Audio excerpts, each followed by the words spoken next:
लाइला साथीहरु है दर्शन नमस्ते अनि गुड मर्निङ छ। सबैजना एकदमै आराम कुशल हुनुहुन्छ होला भन्ने पूर्ण आशा गरेको छु। र साथीहरु यो आज मेरो यो पहिलो ब्लग यो मेरो नयाँ च्यानलमा है। पहिलाको पुरानो च्यानल चाहिँ हाम्रो वाइटी सोल्टीले चाहिँ रिमुभ गरिदिएको छ हैन। अहिलेसम्म फिर्ता आएको छैन विभिन्न कारणले गर्दाखेरि।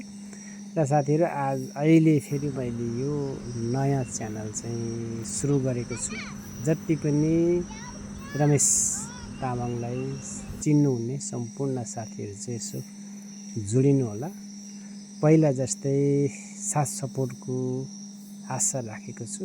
र साथीहरु आज फेरि आज चाहिँ म छुट्टी त हैन, नाइट ड्युटी चलिरहेको थियो र आज चाहिँ हाम्रो साथी मेडिकल आउनु पर्ने थियो, नयाँ साथी।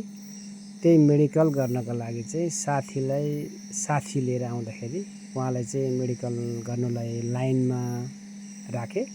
र म चाहिँ यो कुवा लङ्कावे मलेसियाको टुरिज्म एरिया डाक्टर बु क्लिनिकमा चाहिँ साथीलाई छोडेर यसकै पछाडिपट्टि एकदमै अति सुन्दर बीच रहेको छ हैन। तर आज त्यति मौसम राम्रो छैन, पानी पर्नु आँटेको छ हैन। त्यही पनि जबरजस्ती मैले भिडियो खिचेको छु। साथीहरु कस्तो लाग्छ कमेन्टहरु गरिदिनु होला। पहिला जस्तै साथ सपोर्ट गरिदिनु होला रमेश लामा ब्लगलाई जसरी नै।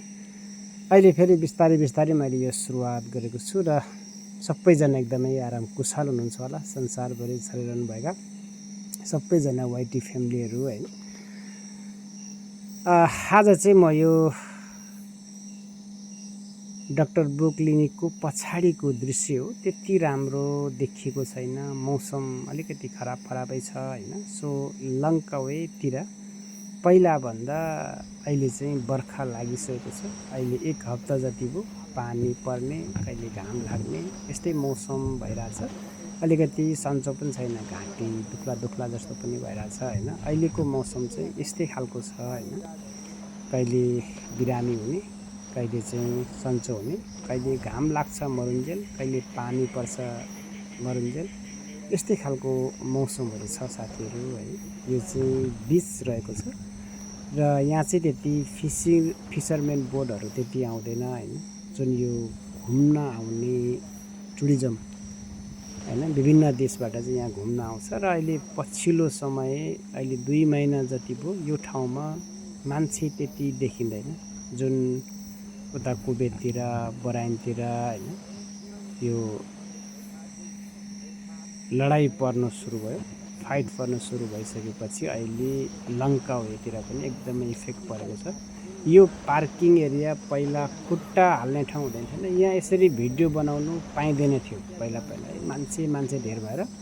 मजन अब सिकारु ब्लगर हैन, त्यसै धेरै मान्छे भएपछि लाज लाग्थ्यो। त्यति बेला मैले यो यहाँको बनाएको पनि थिइनँ, धेरै मान्छे भएको कारणले गर्दाखेरि हैन। अहिले हेर्न सक्नुहुन्छ पार्किङ सबै खाली छ भनेपछि अहिले बिजनेस डामाडोल छ यहाँतिरको मलेसियाको हैन। तेलको भाउ बढेर त्यस्तो छ र अहिले मान्छे आउजाउ गर्न पनि ठप्प छ।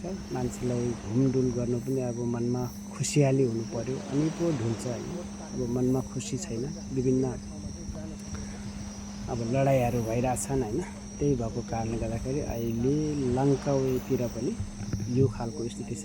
एकदमै खुल्ला छ, मान्छेहरुको त्यति आउजाउ छैन र यो एरिया नत्र भने खुट्टा लाउने ठाउँ हुने थिएन है। अहिले खुल्ला रहेको छ एकदम घुम्नको लागि चाहिँ। एक्लै नै आएको छु म, साथीलाई उता मेडिकलमा छोडेको छु हैन। त्यो छ साथीहरु, यो मेरो आजको छोटो ब्लग।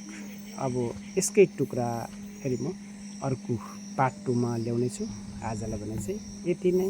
सबैजनालाई बाइ बाइ।